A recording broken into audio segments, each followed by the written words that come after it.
The silence over the Baltic did not last long. According to several monitoring networks, an unidentified submarine signal appeared briefly in the waters near the island chain between Sweden and Finland. The contact lasted less than a minute, but it was enough to set in motion a chain of reactions that few expected to happen so quickly. Officially, the Swedish Navy confirmed increased surveillance activity, avoiding any direct mention of Russia. But in expert circles, that wording was interpreted as a signal. The detection was real. By this moment, the Baltic atmosphere has shifted from cautious observation to controlled alert. Patrol aircraft took off from several bases, while maritime traffic in adjacent zones began to change routes without formal orders. The Ministry of Defense issued a brief statement emphasizing operational readiness. No photographs, no coordinates, only a phrase designed to calm the public. Yet behind it, as insiders quietly note, stood one of the fastest military responses Sweden has executed in recent years. In these hours, the question is not only where the submarine came from, but why it surfaced, even momentarily, in one of the most monitored regions of Europe. The last time similar activity was reported, the investigation stretched for weeks and ended without results. This time, however, the response was immediate, almost reflexive. According to information gathered from regional analysts, the Swedish command acted before the contact was even confirmed, as if the scenario had been rehearsed in advance. Officially, no foreign vessel violated territorial waters. Unofficially, the pattern of movement corresponded to a class of Russian submarines used for reconnaissance near NATO borders. In the corridors of power, this detail caused restrained tension.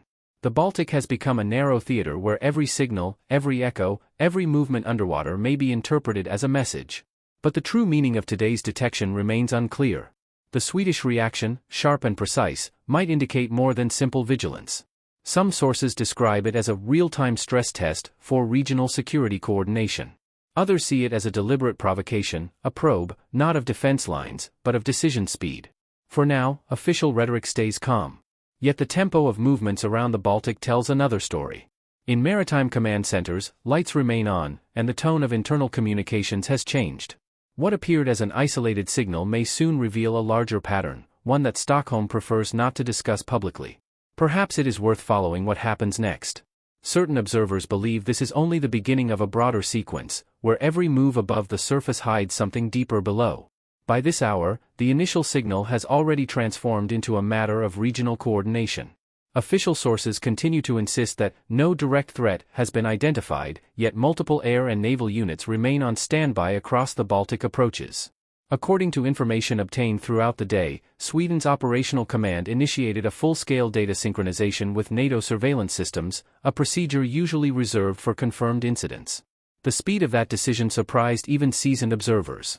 In expert circles, it is being discussed as evidence that the alert protocol was not triggered by chance, but by an internal classification, potential contact with a foreign state actor. At first glance, everything seems routine. A radar echo, a series of acoustic anomalies, a cautious statement. But inside the defense network, the atmosphere feels different. Communications between Stockholm and key partners have intensified, and several unplanned consultations reportedly took place during the day. Officially, these are described as technical updates. Unofficially, insiders call it a quiet coordination phase, where words are carefully chosen and timing matters more than substance. In these hours, the Baltic acts as both stage and signal. Civilian traffic moves under discrete restrictions, while commercial ships receive navigational advisories not publicly announced. According to maritime observers, these precautions appear synchronized, as though they follow a script written for precisely this kind of situation. The term exercise is being used in internal briefings, but the tone suggests something else. The rehearsal has become indistinguishable from reality. Meanwhile, the Russian side remains silent. No official commentary, no denial, no confirmation. That silence, in itself, has become part of the message. In strategic terms, absence can speak louder than any statement. And within the Nordic defense community, the meaning is clear: the Baltic has entered another phase of observation, not of events, but of intentions. By this moment, several intelligence-sharing mechanisms have been activated. Data flows between national centers at a pace rarely seen outside active operations. In the analytical community, this is interpreted as a form of pressure management. The faster the exchange, the less room remains for miscalculation. Yet some insiders quietly admit that such synchronization can also be used to conceal something, to blur the origin of the first detection. The Swedish government continues to project calm. Its briefings are short, technical, without visible tension. But those familiar with the decision-making process describe an unusual dynamic, a situation where speed becomes strategy. In the official press room, the language of routine verification masks a deeper concern. What if the signal was meant to be seen? What if visibility itself was the message? In the meantime, international observers are watching how Stockholm handles communication, a test not only of defense capability but of narrative control. Every word matters. Every pause is analyzed. Because in modern confrontation, perception often replaces firepower. Still, the calm remains deliberate. By maintaining composure, Sweden signals control; by avoiding specifics, it denies escalation. The balance is fragile, yet measured. According to one security expert, this is the kind of moment when silence becomes deterrence. And yet, behind that silence, patterns continue to shift. Subsurface drones expand their patrol zones, airborne radars maintain circles longer than usual, and encrypted lines remain open across several capitals. To an untrained eye, the day appears stable. To those who follow the data, it looks like the system has entered a phase of sustained readiness, an invisible tension spread across calm waters. However, beneath this measured stability lies a question that no one has asked publicly. Was the submarine truly an intruder, or a signal meant to expose how fast the region reacts? The answer may never be declared, but the logic of today's movement suggests one thing: something, or someone, was testing not the sea, but the system itself. But as the day unfolds, one detail begins to stand out. The reaction may have been immediate, perhaps too immediate. And that is where the next layer of the story begins to surface. By this point in the day, the official calm has started to sound rehearsed. Statements from Stockholm follow an almost identical rhythm: measured pauses, careful adjectives, and the same recurring phrase: the situation is under assessment. But according to sources familiar with internal briefings, that phrase now carries a different meaning. Assessment no longer refers to analysis. It means containment. Inside the Swedish defense establishment, an unspoken consensus seems to have formed: the submarine, whether real or simulated, served as a trigger for something broader. As information circulates between Allied monitoring centers, certain inconsistencies have appeared in the data. The acoustic signature recorded earlier today reportedly does not match any of the previously catalogued Russian vessels. Yet, according to several insiders, its transmission code briefly intersected with a known Russian frequency used for encrypted communication tests. Officially, this overlap is described as coincidence. Unofficially, it is viewed as confirmation, subtle, but sufficient to escalate. In the analytical community, this event is already being dissected as a psychological maneuver. The argument goes that the real target was not territorial waters, but the perception of security itself. By forcing an instant reaction, the incident revealed the inner tempo of Sweden's defense system: how fast it mobilizes, how it coordinates with partners, how information flows under stress. That data, experts note, can be as valuable as any classified intelligence. Meanwhile, patterns in the Baltic skies suggest a deeper coordination unfolding quietly. Flight monitoring sources have registered unscheduled reconnaissance orbits extending far beyond routine patrol ranges. These movements, officially described as area verification, form a geometric pattern that mirrors past NATO anti-submarine grids. Yet what makes today different, according to military observers, is the density, the number of simultaneous operations compressed into a few hours. It looks less like a search, more like an exercise conducted under real conditions. Between the lines of official rhetoric, another story takes shape. Sweden's immediate reaction, so swift, so synchronized, may not have been improvised at all. Several insiders hint that the scenario had been rehearsed over recent months under classified Baltic contingency protocols. In other words, the submarine's appearance might have merely accelerated a plan that was waiting for activation. This interpretation explains the precision of the response: not chaos, but choreography. In expert discussions, one phrase is repeated quietly: controlled visibility. It describes situations when an operation, instead of staying hidden, is allowed to be partially detected to test the adversary's sensors and responses. If this is what happened today, it suggests a calculated move from both sides, an exchange of signals under the surface of diplomacy. No open confrontation, no statements, just an echo under the sea, and a flurry of classified communications above it. Still, the official narrative holds. Government spokespersons continue to insist that the detection did not constitute a confirmed intrusion. Yet, as several analysts point out, the absence of confirmation can sometimes serve the same function as admission. By refusing to define the event, Stockholm maintains flexibility, avoiding escalation while preserving deterrence. The ambiguity itself becomes a strategic asset. Throughout the day, the tone among defense correspondents has shifted from curiosity to caution. Many of them now describe the situation as contained but unresolved. That formulation mirrors what sources inside the Nordic Coordination Council privately describe as a silent standoff. According to them, the incident has already triggered a new pattern of surveillance, one that will not be publicly acknowledged but will continue indefinitely. In the corridors of Brussels, the reaction was equally restrained. Officially, NATO commended Sweden's professional response. Unofficially, the language of the report suggests concern over how easily regional security dynamics can be disrupted by a single unidentified signal. Some diplomats, speaking on condition of anonymity, admit that the event has exposed vulnerabilities not in defense lines, but in communication chains. Who reacts first, who confirms, who speaks, each decision forms part of the invisible map of deterrence. By this moment, the question of what exactly was detected matters less than what has been set in motion. Surveillance layers have thickened, new data-sharing channels have opened, and regional commands are now bound by a silent understanding. The Baltic, today, is not merely a sea. It is a chessboard of sensors, satellites, and coded messages. And the rules of that game are being rewritten without public debate. In the media, coverage remains minimal, almost sterile. The absence of images or official details has created an information void, one that quietly amplifies tension. Within that void, speculation grows, not loudly but steadily, like pressure beneath ice. Analysts know that such silences rarely persist without consequence. As one of them remarked earlier today, when an ocean goes quiet, it's usually because something is moving beneath. Yet, beyond these surface details, a subtler dynamic is emerging. Several communication experts have noted synchronized linguistic shifts in government statements across the region, similar phrasing, identical disclaimers. This linguistic symmetry, while unnoticed by the public, indicates coordination at a higher level. Information, it seems, has become as tactical as deployment. And so, while the day continues without visible escalation, the undercurrent grows heavier. Sweden's message to Moscow remains implicit: the Baltic is not a space for ambiguity.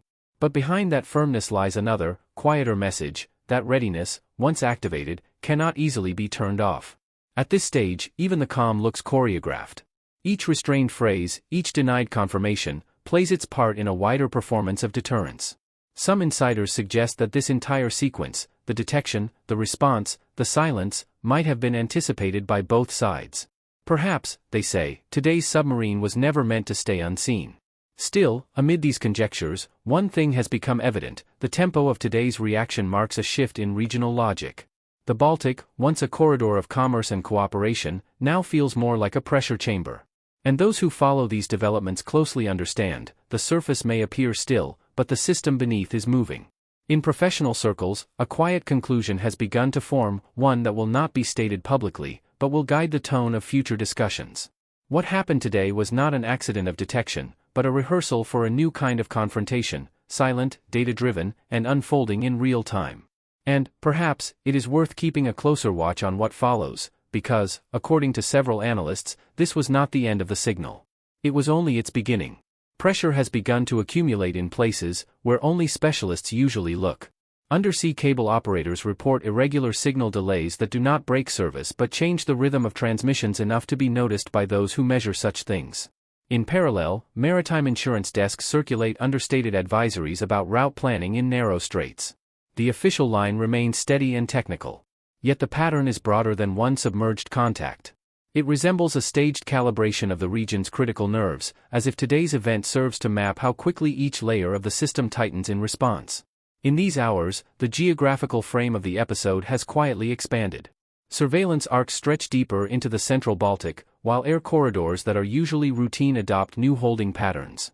The choreography feels familiar to anyone who has observed anti-submarine grid work before, but there is a new density to it, a closeness of movements that turns procedure into posture. According to analysts tracking these changes, what began as detection has evolved into demonstration. The sea is not only being watched. It is being shown that it is watched. Between capitals, the language of coordination has become almost indistinguishable. Statements use identical formulations about readiness and assessment, as though crafted from one template. In expert circles, this uniformity is read as a signal of prearranged alignment.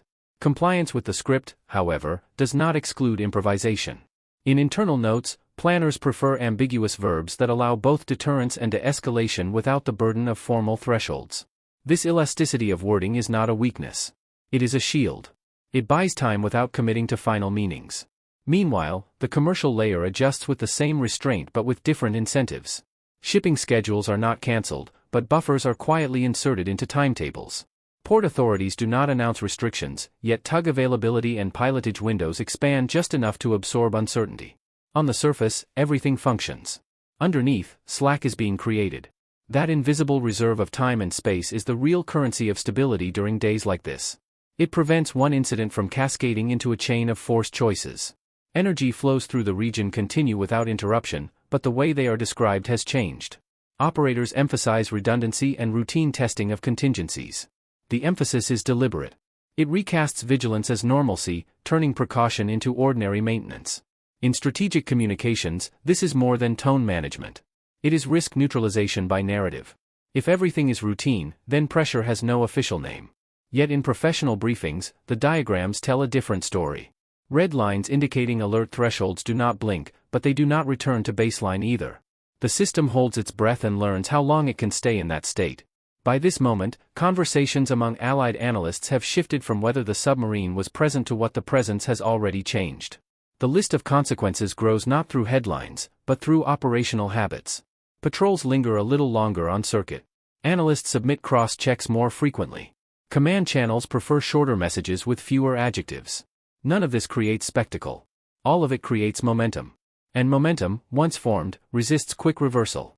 There is another layer that rarely becomes visible, and yet today it leaves faint traces.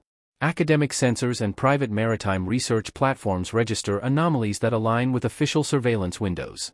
Normally, such datasets remain outside the political foreground. When their patterns converge with military rhythms, it suggests a wide aperture of observation. In practice, that means the region sees more than it admits. And seeing more can lead to a paradox: the better the picture, the harder it is to choose a single interpretation. Ambiguity expands with knowledge, not in spite of it. In parallel, diplomatic channels test the edges of reassurance. Messages emphasize that territorial integrity remains undisputed and that all parties prefer restraint. The phrasing is exact, almost clinical. What is left unsaid, however, is the conclusion that many observers already draw in private. The trigger was not merely a vessel underwater.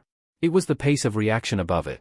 Whoever initiated the contact now possesses a map of that tempo, and such maps have strategic value. They inform future decisions, calibrate risk, and refine the boundary between pressure and provocation. Within Sweden's security architecture, today's tempo has an internal effect as well. It validates years of contingency design that rarely receive public attention. The coordination appears not accidental but procedural, as if a sealed envelope was opened at the right hour and its instructions matched the reality outside. To those who study institutional behavior, this fit between plan and event is revealing. It shows that readiness is both response and message, and that messages can be aimed not only at the adversary but at one's own apparatus. Systems gain confidence when they perform under stress without breaking posture. Even so, a restraint line is clearly being observed. There are no public declarations that would create obligation. There are no images that would demand instant judgment.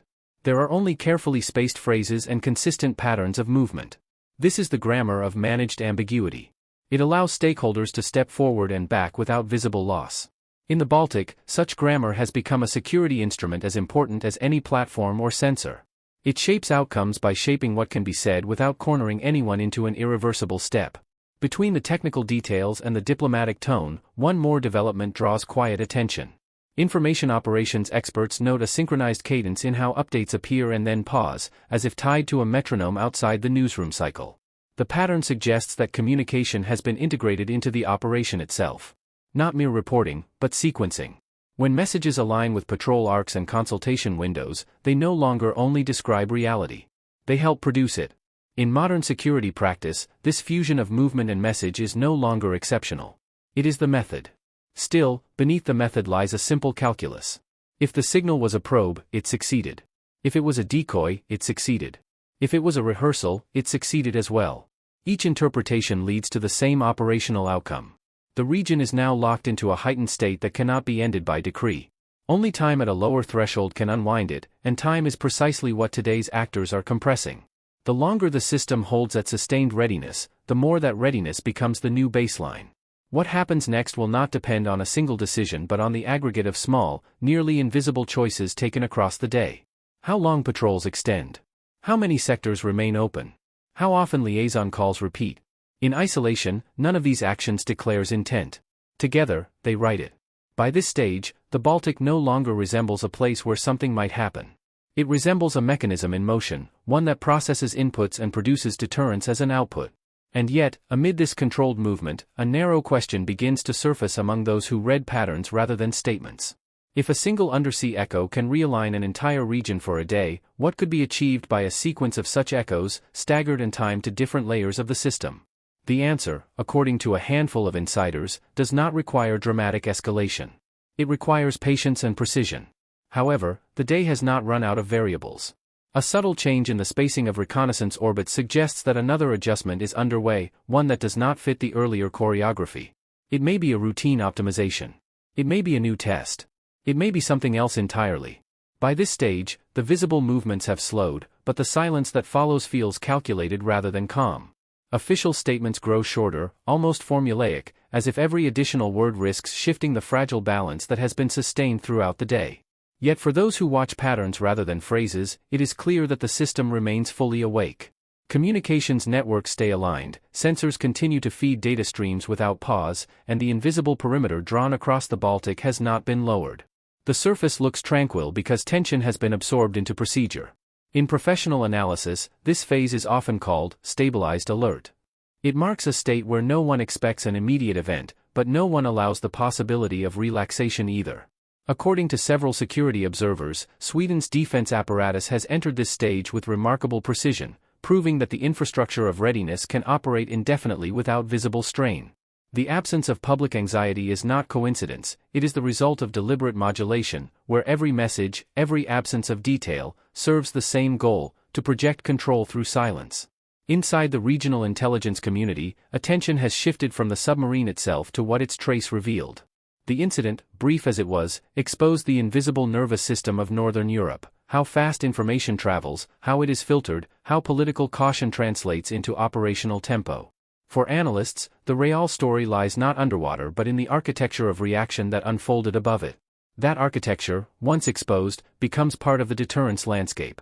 The adversary now knows what threshold of ambiguity triggers a synchronized response. That knowledge, experts note, can be weaponized as effectively as any vessel or missile. In these hours, the conversation among policymakers has turned to semantics. Words like incident, contact, and anomaly are weighed with forensic precision. Choosing one or another determines whether today becomes a diplomatic note or a historical footnote. And so the day ends suspended between definition and omission, a position that, paradoxically, maintains stability. For as long as the event remains undefined, no one is forced to answer questions that could escalate into consequences. Meanwhile, the sea has returned to its ordinary rhythm. Cargo routes resume, fishing vessels depart from small ports, and weather forecasts reclaim the airwaves. But those who work within the defense network know that beneath this restored normalcy, the system is not at rest. Data reviews continue in closed rooms. Signal analysts replay the captured sequences again and again, searching for patterns that official reports omit. The mission has shifted from response to comprehension, from reaction to interpretation. And interpretation, in the security realm, is rarely innocent. In expert discussions, one theme now dominates: the threshold of perception. At what point does an anomaly become an event? At what point does vigilance become provocation? The answers are neither legal nor technical, they are psychological. The Baltic, today, has functioned as a mirror of that psychology, reflecting not the presence of a submarine but the architecture of fear and calculation that surrounds it. By revealing how quickly stability can transform into surveillance, the incident has redrawn the line between safety and sensitivity. At this moment, Sweden's posture remains firm but understated. The Defense Ministry releases another brief note: situation stable, monitoring continues. No change in tone, no hint of conclusion. Yet behind that phrase lies a subtle truth recognized in analytical circles: monitoring is the new normal. Once activated, these systems rarely return to pre-incident baselines. They evolve, integrating lessons, adjusting parameters, reinforcing assumptions. The invisible perimeter around the Baltic has thickened, not with ships or sensors, but with expectations. Observers in neighboring capitals treat the episode as a message written in silence. The content of that message depends on the reader. For some, it demonstrates resilience, proof that Sweden can respond instantly without overreaction. For others, it reveals exposure, evidence that the region's security rhythm can be played like an instrument by anyone who knows its tempo. Both interpretations coexist, feeding the quiet tension that now defines the Baltic equilibrium. According to sources in diplomatic circles, internal reports will describe today as a limited maritime occurrence. The phrase is intentionally bland.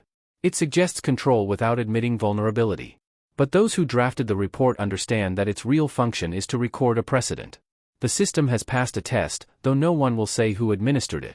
The submarine, or the signal mistaken for one, has vanished from the radar, but its imprint remains in the archives of data, in the reflexes of command centers, in the tone of briefings that will follow in days ahead. Between lines of analysis, another realization quietly forms. This was not a clash. It was calibration, of technology, of perception, of trust. The actors involved may never confirm participation, but the synchronization achieved across multiple systems today will inform future doctrines.